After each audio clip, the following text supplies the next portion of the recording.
tukang-tukang fitnah itu suling iblis itu, trompet setan. Sebab apa? Benar kalau Quran mengatakan, Nabi mengatakan al-fitnatu asyaddu minal qatli. Fitnah lebih bahaya dari pembunuhan. Sebab apa? Pembunuhan membunuh orang secara langsung. Fitnah membunuh orang pelan-pelan. Kalau mati mau mendingan cepat daripada pelan-pelan. Pelan-pelan mati, cepat mati enakan cepat, nggak ngerasain sakit. Fitnah membunuh orang pelan-pelan. Nama baik orang hancur, dicoreng-moreng di tengah masyarakat. Maka tukang-tukang fitnah, teman-teman setan dari dunia sampai ke neraka nanti. Karena fitnah lebih bahaya daripada pembunuhan. Mengada-ada yang tidak ada diada-adakan, fitnah. Melebih-lebih, berita semeter jadi 3 meter, yang 2 meter. Ya kalau positif, kalau negatif, fitnah. Memang orang bilang kalau kita nitip duit jangan harap lebih, kurang bisa. Tapi kalau nitip omongan jangan harap kurang, pas saja sudah untung itu. Biasanya lebih, namanya omongan. 1 meter jadi 2 meter, 2 meter jadi 3 meter. Itu sifat dari yang namanya omongan. Kita kirim uang, udah gak bakalan lebih dah. Ini nitip uang sama saya 50.000, tambahin 10.000, langka yang berpikir begitu. Kurang malah bisa. Enak aja nitip, gua kan kemarin pakai ongkos. Hitung transport misalnya. Tapi kalau sudah nitip omongan, pas saja sudah untung loh. Biasanya malah lebih. Fitnah pernah melanda Nabi Zakaria. Fitnah pernah melanda Habil dan Qabil. Fitnah pernah melanda Nabi Ibrahim. Fitnah bahkan pernah melanda kehidupan baginda Rasulullah sallallahu alaihi wasallam. Dalam peristiwa yang lazim kita kenal dengan hadisul ifki, bagaimana gosip pun sempat mengguncang rumah tangga kehidupan baginda Nabi.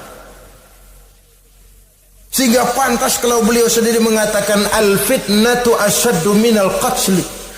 Fitnah itu lebih bahaya daripada pembunuhan, karena fitnah membunuh orang secara pelan-pelan. Saudara-saudara kaum muslimin rahimakumullah, lidah tidak bertulang. Sohirul jirmi azimul jurmi, kecil bentuknya tapi besar akibatnya.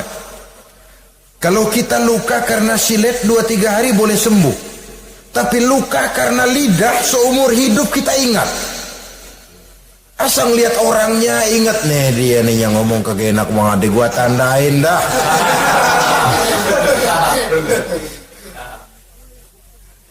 Itulah sebabnya pepatah bilang salamatul insan fi hifzil lisan. Orang akan selamat jikalau dia pandai menjaga lidahnya. Saudara-saudara kaum muslimin, yang keenam, teman setan sahibur riya. Orang yang riya, beramal cuma to show only, supaya ingin dipuji orang, ingin dilihat orang, riya namanya. Tidak ada ikhlas. Sebab kata Imam Ghazali, an-nasu kulluhum niyamun illal alimun, wal alimuna an-nasu kulluhum mauta illal alimun, wal alimuna niyamun illal amilun, wal amiluna mughtarruna illal mukhlisun. Manusia itu pada hakikatnya mati kecuali orang alim. Orang alim sekalipun hidup hakikatnya adalah tidur, kecuali orang yang mengamalkan ilmunya. Dan orang yang mengamalkan ilmunya banyak yang tertipu, kecuali orang yang ikhlas. Tepat ini fatwa Imam Ghazali. Manusia hakikatnya tidur kecuali orang yang alim. Orang yang alim walaupun hidup tapi tidur. Hidup tidur, ya nggak bisa berbuat banyak kecuali orang yang mengamalkan ilmunya.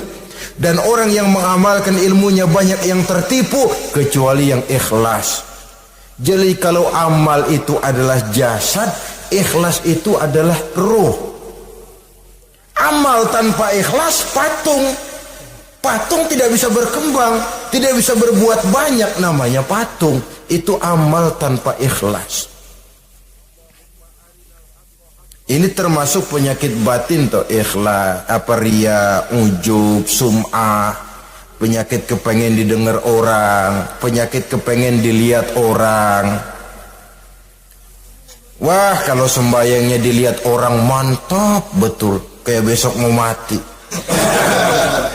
Tapi kalau sudah sembahyang nggak dilihat orang, wah kilat khusus, cepat bukan main. Ria,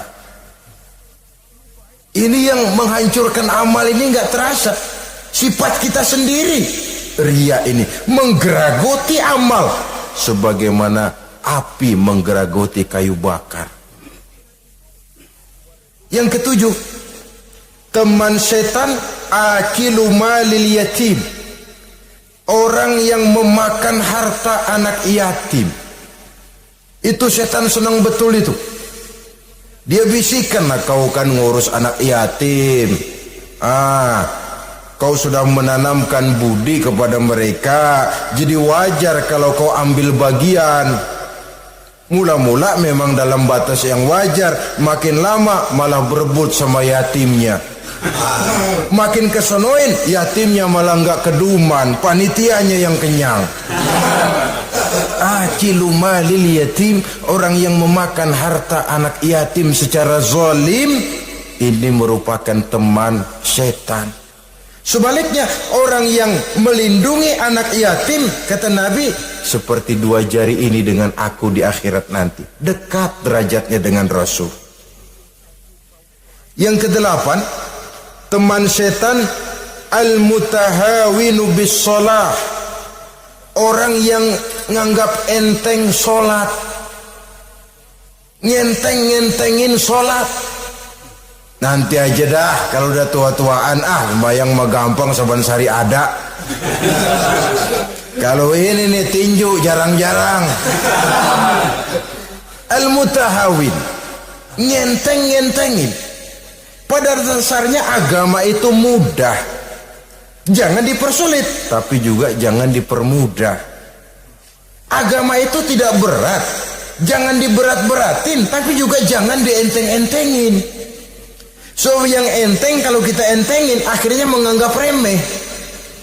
Mulanya memang sedikit, makin lama makin banyak, makin lama makin banyak, makin bertumpuk.